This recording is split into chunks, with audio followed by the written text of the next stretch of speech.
Features podcast, and I have Angel here with me. Yeah, thanks for having me. Absolutely. So let's see. We have a lot of things that we want to discuss, but first, I want to get to know Angel, Okay. just to see what's going on with you. Yeah. As far as like, what is your favorite movie? We're just gonna start there. Okay. You asked me to have like this list ready, Yeah. and I think my list is probably like 8 or 9 movies long. But if I had to pick one movie out of all of them, Brown Sugar. Okay. See, I was like, okay, the list of movies that you had an idea of for you to argue with me what your favorite movie is, but you do not have to do that. Brown Sugar, Brown Sugar is my favorite shit. When do you fall in love with hip hop is the question that I asked every dude because I need to know like what it is that made movies the thing for you, because we all watch them. Yeah. Like if you watching superhero movies, if you watching love stories, because I'm really here for a poetic justice. We need that again. I'm okay without it. She said no. Okay, Yeah. we need a resurgence of like the black love romance stories. Yeah, Yes. I definitely think that we see a lot of that, like maybe explored, I think, at film festivals and in shorts. But I Yeah. think on the main, like, big screen. So we we're gonna not plug seeing it. Prideless right there because that is given. Because I thought Perfect segue. we needed so much more black love, or just to see different versions of it. So we shot a short. So stay tuned for that. Yeah. Really Angel made that segue because she was like, "I also worked on that." Gotta talk about it. Yes, we right? gotta talk about it. No, I feel like that's a part of the conversation because we're not seeing it on the big screen. So you have filmmakers and directors that are like, well, I'm gonna make my own version of it. Right. And that's a cool segue because y'all don't know who I am. Yeah. I'm just Jasmine that's sitting here talking to you about movies, but I am a Chicago director, as we both know. And I started working in the industry like 2 years ago. I was doing theater stuff, and then I was like, no. And then I did corporate stuff, and I was like, hell no. And I was like, I need to make a change. So I ended up going and figuring out how to be a PA on film sets.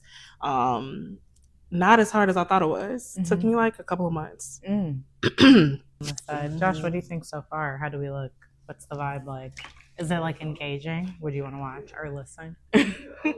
No,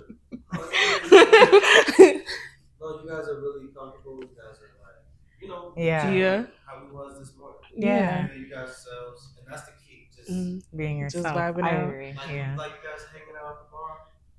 That's Yeah. how it should be. Vibe. Yeah. Okay. Brunch vibes. I hope this mic caught what he said. For those who did not hear what Josh said, he said that we look awesome. You look great. He also worked on Prideless. Yes, he was the gaffer on Prideless, and I swear to God, my favorite shot of the whole film is how he lit up the painting that we did, and then both of our actors are standing on the side of it. It looks so cool, and the way he lit that is actually crazy. So shout outs to Josh Brown, the dopest gaffer, who will be making an appearance on the podcast. Just give him a second. Let me work on him. So back into it. So yes, filmmaker, got on the film set, and on the film set I asked every single person my favorite question. What does that button do? Like every because even though we got men in a room, asking men about their toys, that's the best way to get them to be like, oh, okay, you're cool. We're now friends because now we can talk about my favorite toys. And what is the film industry besides boys and their toys? And them talking about it. So I was like, okay, so I need to meet people who know what they're doing, and I need to meet people who love what they're doing and that vibe with me and what I'm trying to do. Right. How do you do that? Go on a set, ask questions, a billion questions, because at least the set I was on, everybody was willing to tell me what was going on. They weren't like, oh, we ain't gonna tell you nothing. No, I'll be like, why are you putting that light all the way up there? Why is it so hot? Like dumb questions, but also questions that have an explanation. So I thought that was really cool. So I think that it's fortunate that you were able to have that experience because as someone still trying to navigate it, it's challenging. Yeah. So it's good that you have figured out how to like segue. I think I stopped being scared of everything. You know, that's right. Girl, because it was just like I would be afraid that my movie wouldn't be good or that my writing isn't good. I still grapple with those today, right? Right. But everyone is trying to get somewhere, and this is a collaborative sport. So I figured we need to build a team. And so I stopped looking at it as asking people if they could help me, or it's just like, and if they wanted to be a part of what you were yes doing. Ava DuVernay said it best. She was like, everyone wants to get on a moving train. Or what Issa Rae said, she said network across. So network across. And I honestly was vibing by that because it was like, I could try and work with Ava DuVernay. I could try, but how do I contact her? And how do I tell her that I have something that she's going to want to do? No, you get your friends, you get your people who are talented that are trying to build their portfolio. You get people that are trying to, build on what their career is, and you build together. And before you know it, Chicago is the most popping town in Hollywood, and we out here doing what we need to do. Okay. Shout out to all of you. Whoever is writing a check, hi, my name is Jasmine. Okay, so we talked about your favorite movie, Brown Sugar. Why is this your favorite movie? I think it was just the first time I saw Black Love and was like, oh, okay, like not even Black Love, but like passion and just like their passion for you know what? You want to think that it's who is with Sanaa Lathan, but Sanaa Lathan make whoever she's standing next to fine.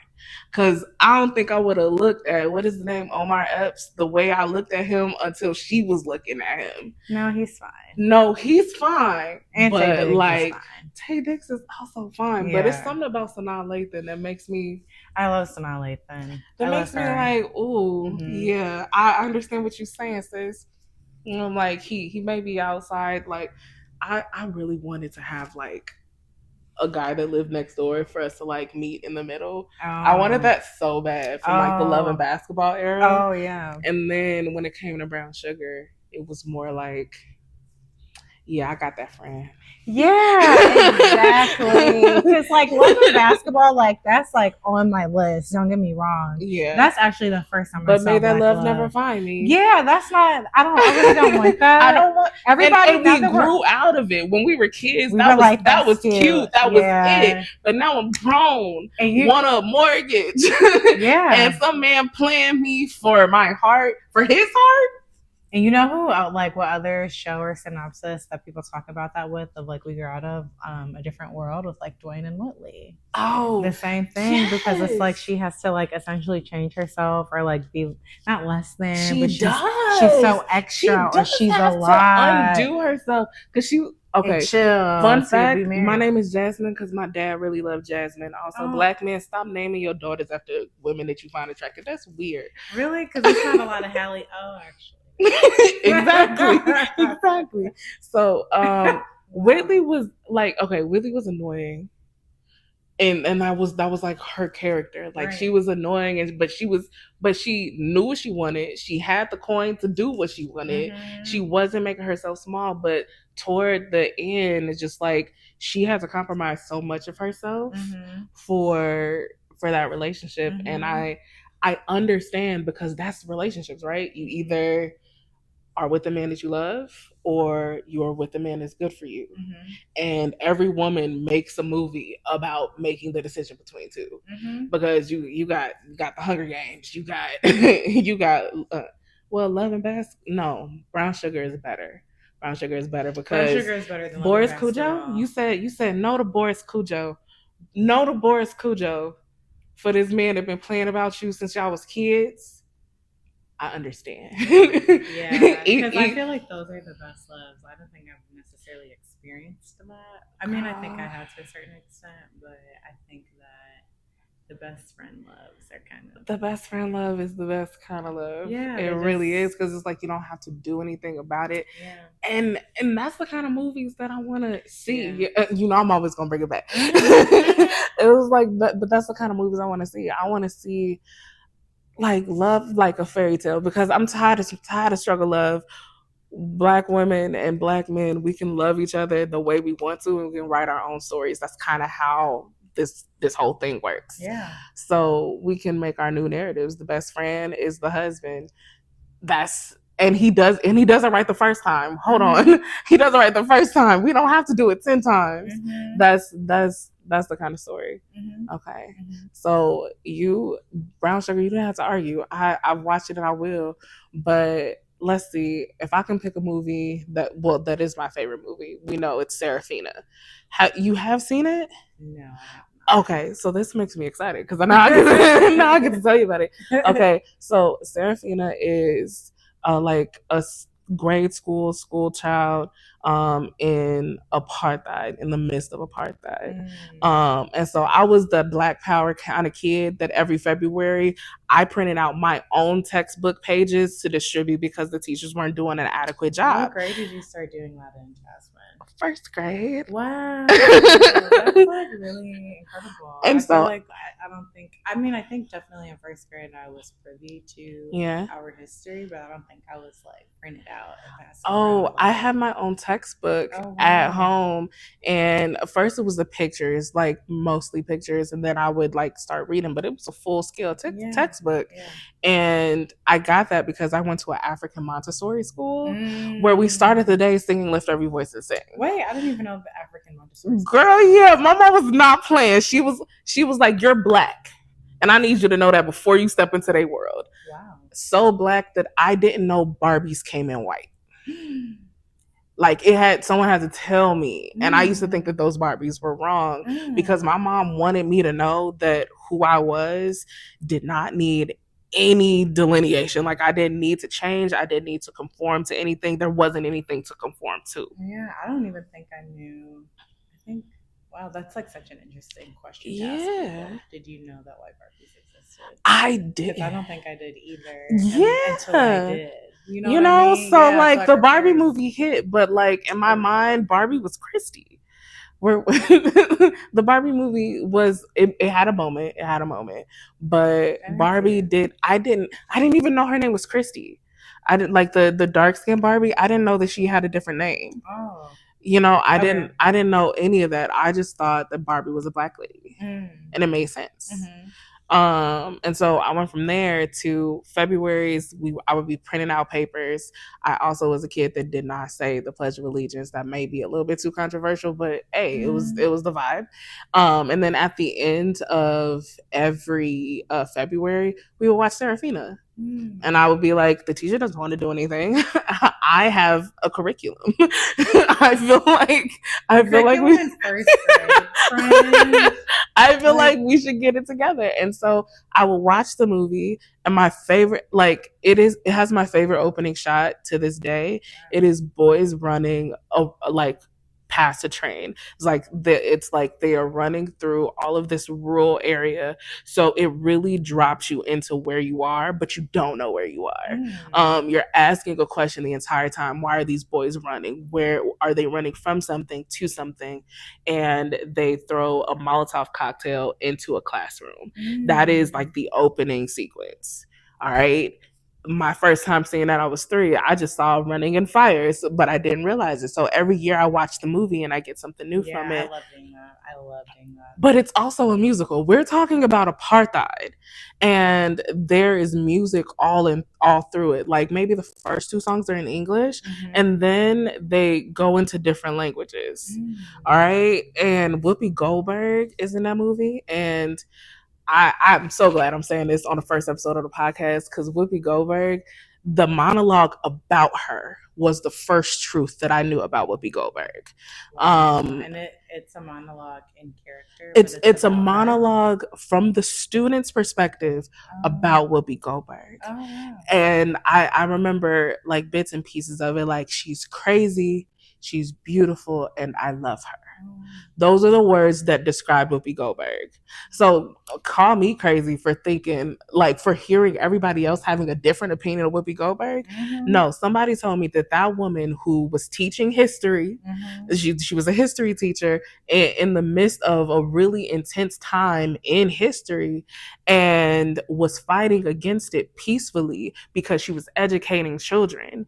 And in doing that, she emboldened all of these children. The method is controversial, but the means of these children to fight against powers that were so antagonistic, I was like, that's who I want to be. Is she South African in the movie? She is South African in the movie. Wow. So, and like Whoopi Goldberg in that movie just solidified who I wanted to be. And it wasn't even like an intentional thing. It wasn't, but like, I was like, that's what a beautiful Black woman is. You know what I'm saying? Absolutely. And so like, and this is what a beautiful Black woman does. This is what being an honorable Black woman is. So that's why I say that that's the movie that you need to watch. Okay. And if you want like a silly reason to watch it, Doja Cat's dad is in it. Who is that again? Doja Cat, her father, I don't know what his name is. I just know what the character's name is. I feel like I have to see a photo of him, but okay. Yes, yeah, but okay. When he was a child. So if you care about anything, Doja Cat's dad is in it. Incentive. Okay, so after what I said, would you watch that movie? Absolutely. I love Whoopi Goldberg. Like, I love her in so many other films. It's so interesting that she has done so many musicals, because I think of, what's the one with Lauryn Hill? Sister Act. That's my second favorite movie. It's really Whoopi Goldberg for me. Yeah. It's really her for me. I would say my favorite Whoopi Goldberg movie, though, between Sister Act and my favorite is Karina. I've never seen that. I don't know how. I feel like that is an OG movie. Yeah. Like, it's so good. And I just watched it for the first time as an adult, like right around the Thanksgiving holiday. Yeah. And it was so interesting because it was my first time seeing it in 20 years. Really? Yeah. I think I probably saw it when I was like very young.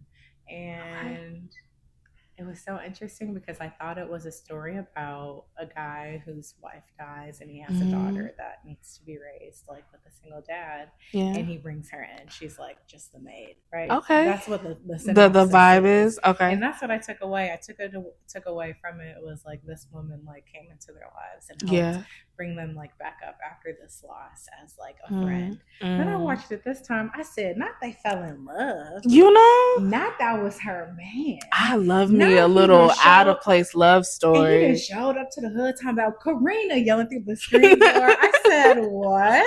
Okay, men don't scream at windows anymore. Why don't they scream at windows anymore? Because there's no chivalry, but that's like... I don't think there's no chivalry. I think we don't make space, and they're like, we have to be open to it. I have walked through this entire city being like, if this man talks to me, I don't know, I'm gonna scream, because it's just like, I don't want to deal. I don't want to deal with shit. Like I've like been running back and forth and dealing with men like, hey, you ain't trying to talk to me types. Like, whoa, no, for sure, I'm going to work. Sure. And so now, after years of PTSD, don't nobody know how to act. I just feel like if you like know the person and then you like pull up and do something like that, okay, cool. Yeah. But if you see a beautiful woman in a public setting, I think even just talking to people, talking to strangers, and learning. But see, I do it well now. Now that I'm like, okay. I approach people. I'm like, there was a police officer downstairs, and he looked like my Uncle Michael, and I was like, hey, what is your name? Because you look like somebody I know. Now, yeah, that just happened downstairs. Now, to the common eye, I was flirting, right? But really, I was just like, you know what? You remind me of somebody, and I just had to tell you that made my spirit feel good. And that's just, you be walking. See, don't that feel good? I got wrist. I just use it for good. Wait, no, I'm taking notes because that's really a good one. Wow. Wait, so you said... Hold on. I'm going to take out my phone now that I No. Wait, so you said I just wanted you to know. I just be like seriously, it wasn't a line. I didn't plan it. I was just like, no, it's not. I was just like, what is your name? Because you look like somebody I know. Okay. And I was just like, and he was like, well, I hope that he was a good person. I was like, he was a great person. So then what did you say? I was just like, thank you. He walked off. I wasn't trying to get nothing from him.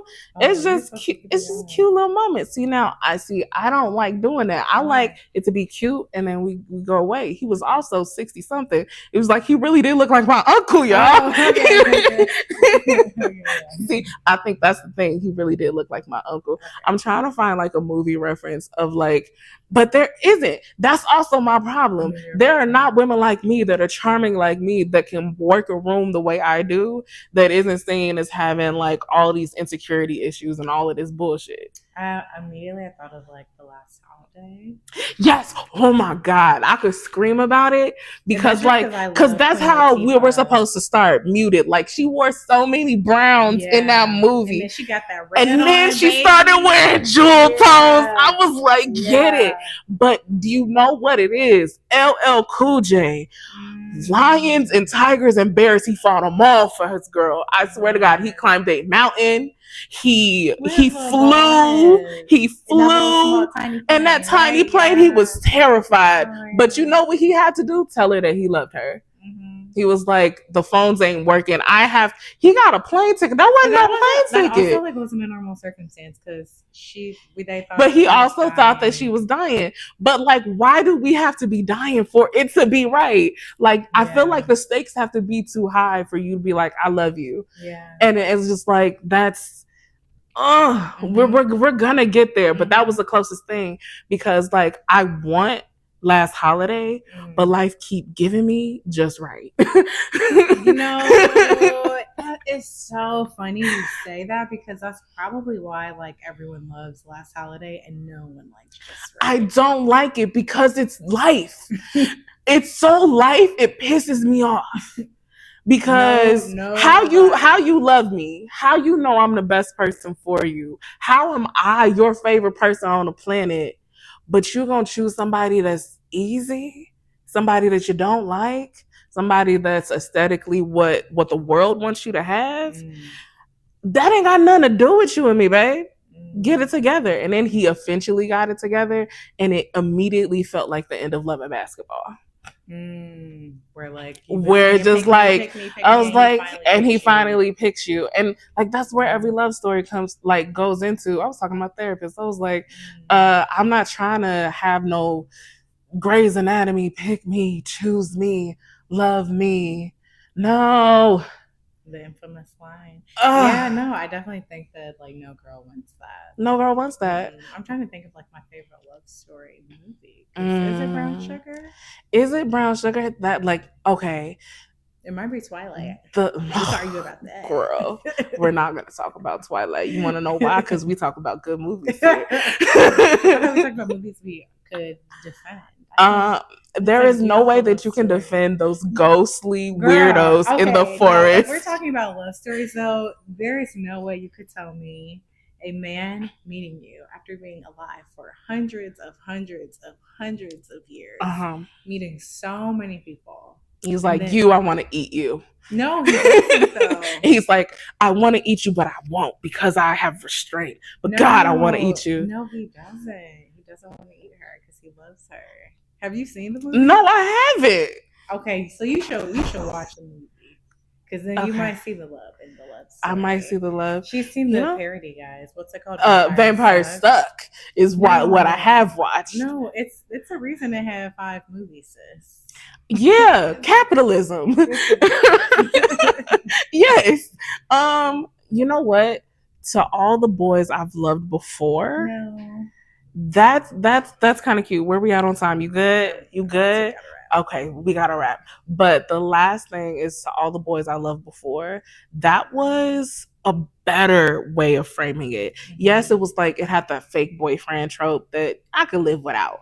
And it also had like an enemies to lovers trope as well. Yeah, I do like those. I like but like I like the concept that he was writing her love letters. And I need every man on the planet to understand, women want love letters. Women want you to understand what, I don't even know if it's about flowers. It's just like, listen to what she wants and then show that you appreciate her. And then somewhere in the middle, you'll end up finding that sweet spot. You feel me? But you like, we gotta work together. But I digress. Yeah. But in that movie, he wrote her like little love notes, because she was like sitting here crying. She's like, I want a man that writes me love letters.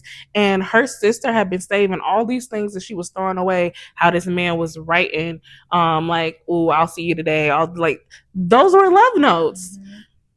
Tell me what man that writes anything on paper? Anything on paper today? Girl, no. You lucky for an emoji. You're looking for an emoji that makes sense. A heartfelt text. Man. So when you have movies like that, that's really what it is. So to fully wrap up, we have Pride List coming out very soon. Festival vibes. Yeah, Angel did her big one. I fell in love with her when she was like helping me on that movie. It was crazy. You did your big one, friend. So girl, I tried.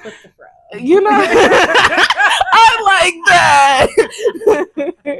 Okay, so we're wrapping up today, but what I want everybody to do is start thinking about your favorite movies and why they are your favorite movies, because we're sitting here like absorbing all of this content and there isn't a space to talk about it. And I'm the kind of girl that will read all the credits because I want to see who the gaffer was and if the gaffer was cute. I just looked off the. Oh, you did? I really did. And looked directly at the gaffer that is over there. The photos that he does, I'm gonna let y'all see, and then I'm gonna post them so y'all can understand how cute this gaffer is. Anyway, so thank you so much for hanging out with me today, Angel. Thank you for having me. She will be back. This is Bay right here. Absolutely. So we'll see y'all later. Thank you so much for listening. I would say do a little. Okay. And it just got there like right as you were. Okay. So I would just say thank you. Right okay, right as I was closing? Yeah, literally. Okay. No, it's gone. Okay, beautiful. Yeah. Okay. Okay, so thank you guys so much for listening and hanging out with us. I want to make sure that you guys talk to us about your favorite movies. The things that are important to you are important to us. And Angel, thank you so much for hanging out with me today. You know, this girl really been doing it really, really like so seriously. The trajectory from me starting this year to next year, it was like Angel has been like, no, but we actually need to sit down and write it down. But Jasmine, you actually need to, where's the script at, Jasmine? We gotta have a schedule, Jasmine. Answer this email, Jasmine. Good, because you know, are you sure? Yeah, so we got it. All right, well, Angel gotta be hot in the city right now, so we gotta go. Bye.